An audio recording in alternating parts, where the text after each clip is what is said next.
Imagine creating a hit by accident. That's exactly what happened with Losing My Religion.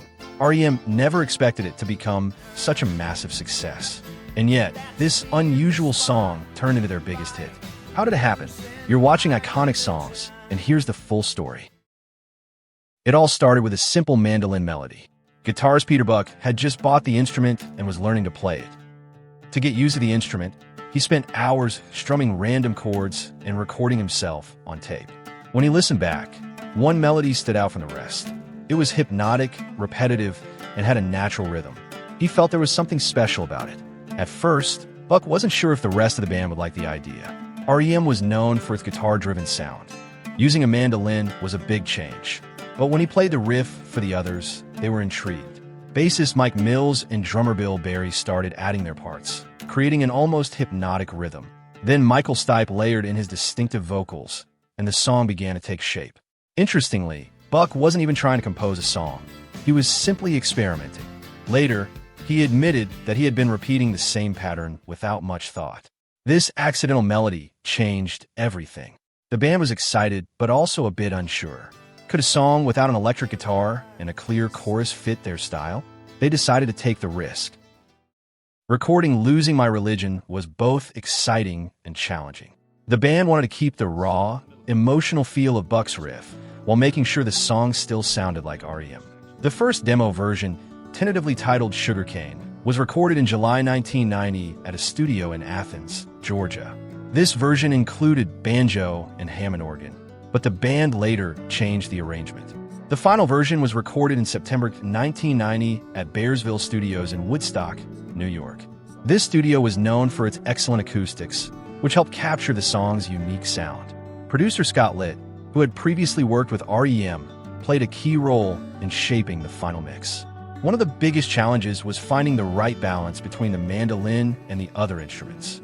Initially, there was a gap in the mid-range frequencies between the bass line and the mandolin, so the band brought in their touring guitarist, Peter Halsapple, to play acoustic guitar.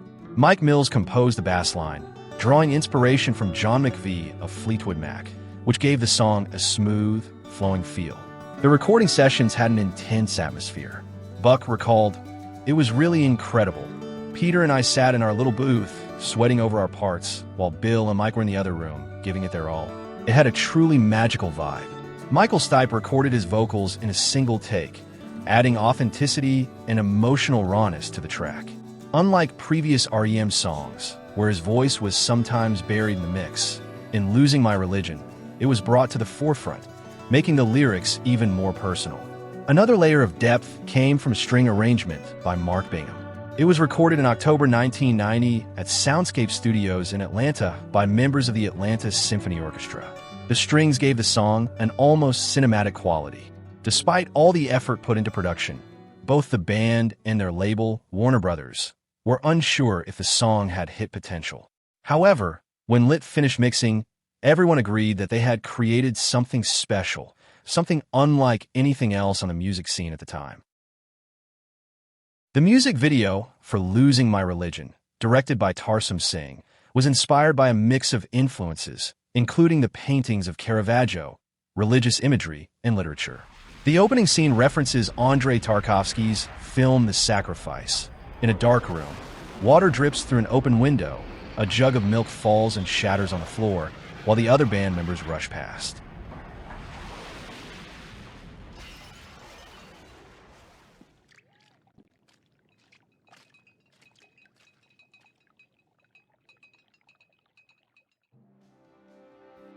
Singh was also inspired by Gabriel Garcia Marquez's short story A Very Old Man with Enormous Wings, which tells the tale of an angel who falls to earth and is met with mixed reactions from the villagers. The video contains numerous religious references, including the figure of Saint Sebastian, the biblical episode of Doubting Thomas, and depictions of Hindu deities presented as a series of tableaus. The visual style of the clip, intentionally exaggerated and dreamlike, referenced a specific type of Indian cinema. Despite its title, Losing My Religion is not about faith. In the southern United States, this phrase means losing hope or patience. Michael Stipe wrote the lyrics about unspoken love and the frustration of wanting someone, but lacking the courage to confess it. The whole song came together remarkably quickly.